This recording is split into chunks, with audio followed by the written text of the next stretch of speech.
Halo guys, assalamualaikum, selamat datang kembali di NN11 channel. Apa kabar semuanya? Semoga teman-teman selalu sehat dimanapun berada. Setelah di video sebelumnya saya membahas mengenai peran atau tugas pemain yang memiliki gaya main, hari ini saya akan membahas pentingnya memahami atribut pada setiap posisi pemain yang harus teman-teman ketahui.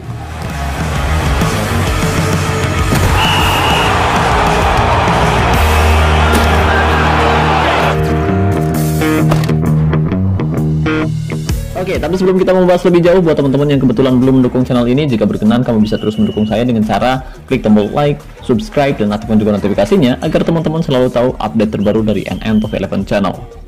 Oh iya, dan buat teman-teman khususnya para sultan yang bertanya, Bang, dimana sih beli token yang harganya lebih murah tapi amanah?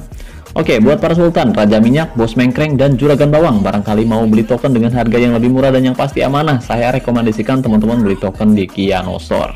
Jadi di sana tuh menjual token dengan harga yang lebih terjangkau, dan di Kiano Store sekarang bisa top up via ID Top 11 atau bisa juga via login. Jadi tunggu apa lagi nih, buat para sultan barangkali mau beli token, cek aja langsung ke Instagram atau WhatsApp-nya Kiano Store. Pastikan kamu masuk ke Instagramnya Kiano Store lewat link deskripsi yang ada di bawah video ini. Tujuannya untuk menghindari akun-akun palsu yang mengatasnamakan Kiano Store dan berencana menipu teman-teman semua. Jadi saya ingatkan lagi, pastikan kamu masuk ke Instagram atau WhatsApp-nya Kiano Store lewat link yang ada pada deskripsi video ini. Terima kasih.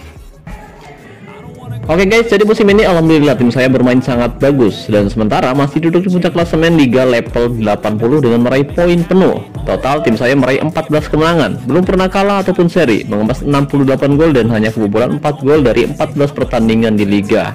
Jadi musim ini tim saya menjadi tim yang paling produktif sekaligus menjadi tim yang punya pertahanan tersolid di antara tim lainnya guys. Lalu tim saya juga lolos ke babak semifinal cup setelah menyingkirkan CFLA Nusia dengan agregat 9-1 dan lolos ke babak perempat final Liga Champions setelah menyingkirkan tim asal Thailand dengan skor telak 9-0. Tentu pencapaian ini tidak mudah. Ada hal yang harus teman-teman ketahui kenapa lini serang dan lini pertahanan tim saya bisa bagus di beberapa musim terakhir. Jadi banyak teman-teman yang berpikir bahwa tim bagus itu selalu identik dengan kualitas mutu pemain yang besar. Padahal kualitas pemain yang besar belum tentu punya kualitas permainan yang bagus. Ya, semakin besar tim kita, semakin sulit lawan kita. Oke, jadi karena banyak teman-teman yang masih belum memahami hal tersebut, sekarang mari kita bahas pentingnya memahami atribut pada setiap posisi pemain. Dan pembahasan kali ini ada kaitannya dengan keahlian khusus ataupun gaya main agar hasilnya bisa lebih efektif. Jadi buat teman-teman yang masih belum paham pentingnya atribut pada pemain, pastikan kamu simak baik-baik video ini sampai selesai agar teman-teman tidak gagal paham. Oke guys, langsung saja. Jadi setiap pemain memiliki kelebihan serta kelemahannya masing-masing, mulai dari posisi penjaga gawang sampai striker. Sekarang mari kita kenali terlebih dahulu apa itu atribut terang dan apa itu atribut gelap.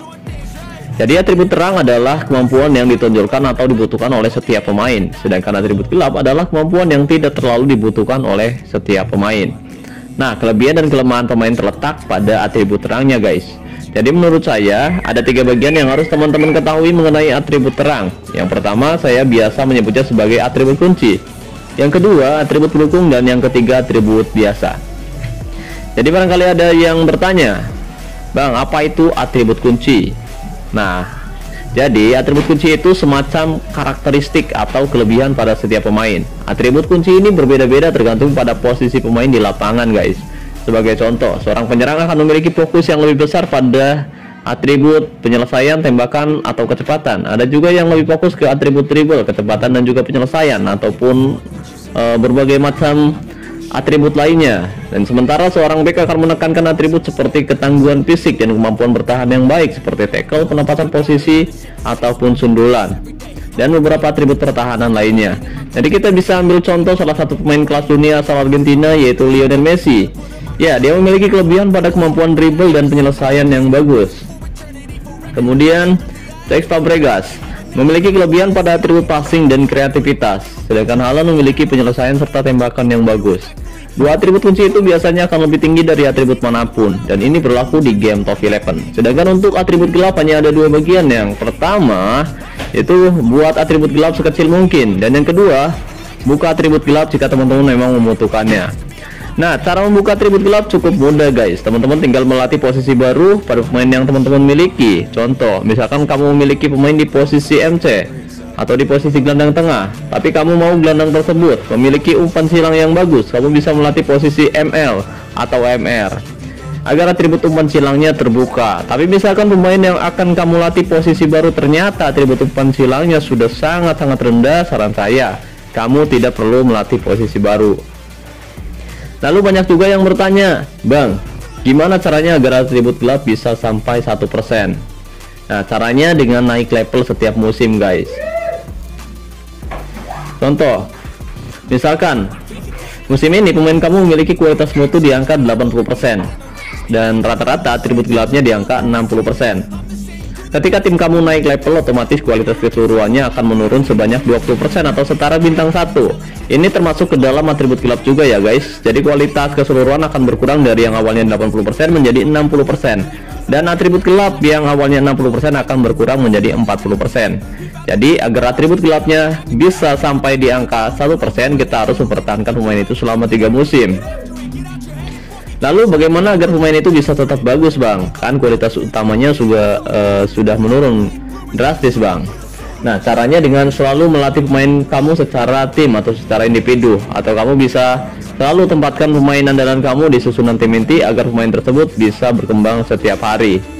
Jadi biasanya pemain yang bisa bertahan sangat lama sampai atribut gelapnya menurun 1% adalah pemain hasil didikan sendiri, pemain yang sebelumnya kita latih secara individu atau dilatih secara militer.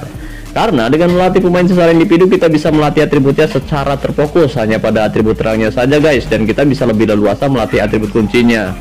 Dan kita bisa sedikit menghindari peningkatan atribut gelap yang tidak dibutuhkan oleh pemain yang kita punya. Nah, misalkan teman-teman akan melatih pemain secara individu, saran saya teman-teman harus memahami atribut penting atau atribut kunci pada setiap posisi pemain.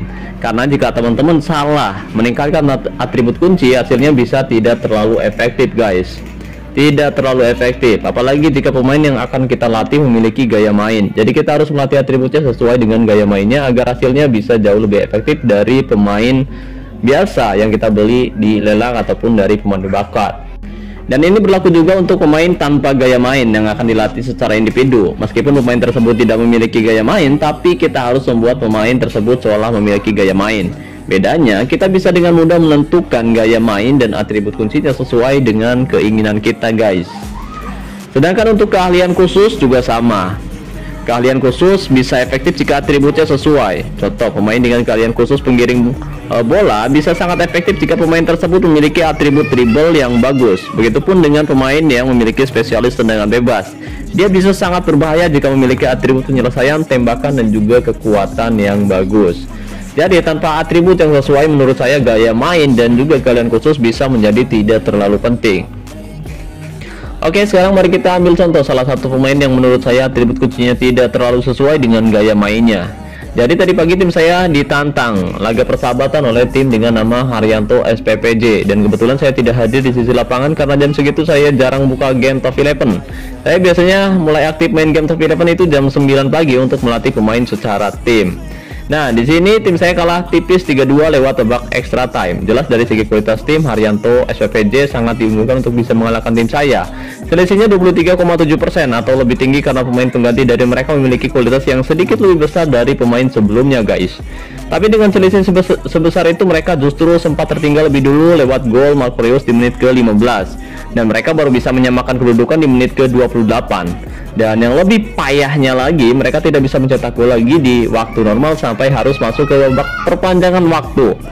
Nah, di waktu itu seperti itu jelas semua pemain inti dari kedua kesebelasan sudah mulai kelelahan. Apalagi di sana saya tidak hadir di sisi lapangan yang membuat tim saya kewalahan karena tidak ada pergantian. Dan di babak extra time barulah mereka bisa mengemas 2 gol lagi, yaitu di menit ke-92 dan di menit ke-94. Kemudian pemain saya berhasil mencetak gol lagi untuk memperkecil kekalahan menjadi 3-2 di menit 102. Dengan keunggulan kualitas yang cukup besar, seharusnya mereka bisa menang dengan mudah. Tapi mereka tidak bisa melakukan hal tersebut karena saya rasa ada masalah di lini serang mereka guys.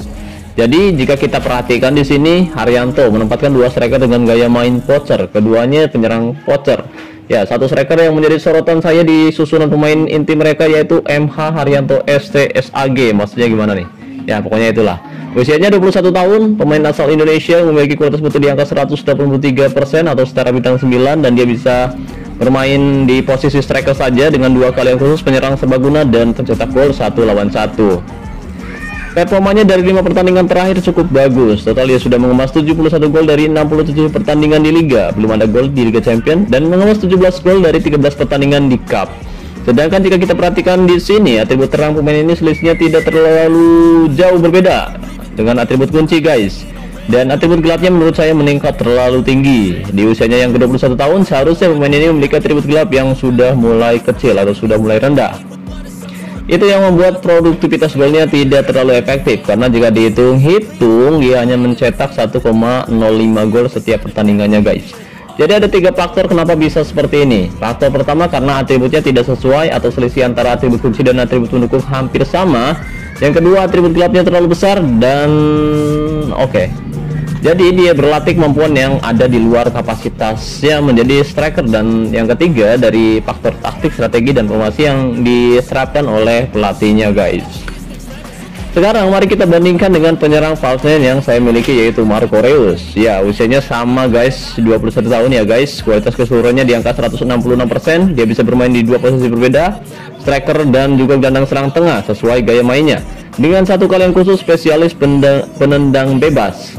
Ya, di usianya yang sudah menginjak 21 tahun dia sudah mengemas 125 gol dari 64 pertandingan di Liga. Itu berarti dia nyaris mencetak 2 gol atau rasionya 1,95 gol setiap pertandingannya, guys. Mengemas 58 gol dari 30 pertandingan di Liga Champions dan mengemas 42 gol dari 28 pertandingan di Cup. Dan performanya pun dari 5 pertandingan terakhir di semua kompetisi terbilang sangat bagus sekali, guys. Oke, dan sekarang mari kita lihat atributnya, guys. Ya, di sini saya membuat atribut kunci Marco Reus, yaitu penyelesaian, didukung oleh atribut kecepatan, dribble, tembakan, penempatan posisi, dan juga kekuatan. Dengan kemampuannya ini, Marco Reus berhasil menjadi ujung tombak utama lini serang tim saya di beberapa musim terakhir. Sekarang agar lebih jelas, mari kita bandingkan dengan pemain Haryanto tadi. Ya, dari segi kualitas tentu berbeda jauh ya, guys. 183 berbanding 166%. Haryanto hanya bisa bermain di satu posisi, sedangkan Reus bisa bermain di 2 posisi berbeda, striker dan gelandang serang tengah. Haryanto hanya kaki kanannya yang bagus untuk menendang, sedangkan Reus kedua kakinya bagus untuk menendang. Tinggi badan 187 cm berbanding 183 cm. Berat badan 84 kg untuk Haryanto dan 79 kg untuk Marco Reus. Sedangkan untuk gaji musimnya ini jelas ya, guys, soalnya Reus berada di level yang jauh lebih tinggi, jadi gajinya lebih tinggi, dan untuk harga pasar juga selisihnya cukup jauh. Ini karena beda level. Oke, sedangkan untuk keterampilannya sendiri kita lihat di sini, Haryanto memiliki atribut gelap yang sangat tinggi jika dibandingkan dengan Marco Reus. Dan dari segi atribut terang, meskipun Reus memiliki kualitas yang lebih kecil, tapi unggul pada atribut penempatan posisi dan juga sundulannya, guys.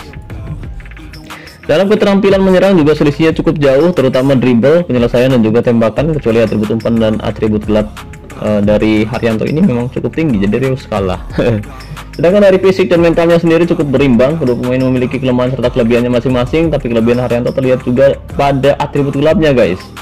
Jadi kita bisa membuat kesimpulan meskipun kualitas keseluruhan Haryanto memang lebih unggul, tapi dari segi produktivitas gol, Reus memiliki kualitas yang lebih baik karena atributnya memang lebih tinggi. Atribut terangnya lebih tinggi Reus daripada si Haryanto tadi. Tapi andaikan penyerang Haryanto memiliki atribut penyelesaian dan tembakan lebih tinggi minimal 30% dan didukung atribut penempatan, kekuatan, serta sundulan yang bagus, saya rasa kemampuannya bisa jauh lebih baik dari sekarang. Bahkan bisa jauh lebih baik daripada Marco Reus yang saya miliki.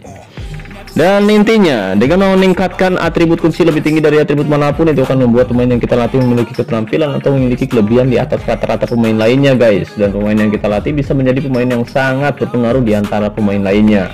Jadi usahakan setiap posisi pemain memiliki atribut kunci yang berbeda. Contoh, striker menjadi ujung tombak utama dengan penyelesaian, tembakan, dan penempatan posisi yang bagus, atau ditambah juga kekuatan, nggak apa-apa. Gelandang serang kanan atau kiri menjadi penyuplai bola dari sisi kanan atau dari sisi kiri dengan umpan crossing dan kecepatan dribble yang bagus. Gelandang tengah dengan passing dan kreativitasnya, gelandang bertahan dengan passing dan agresivitas serta tackle-nya, dan back tengah dengan kemampuan tackle, sundulan, penempatan posisi, dan kekuatannya. Jadi buatlah setiap posisi memiliki kombinasi atribut yang berbeda agar hasilnya bisa lebih bagus ke depannya.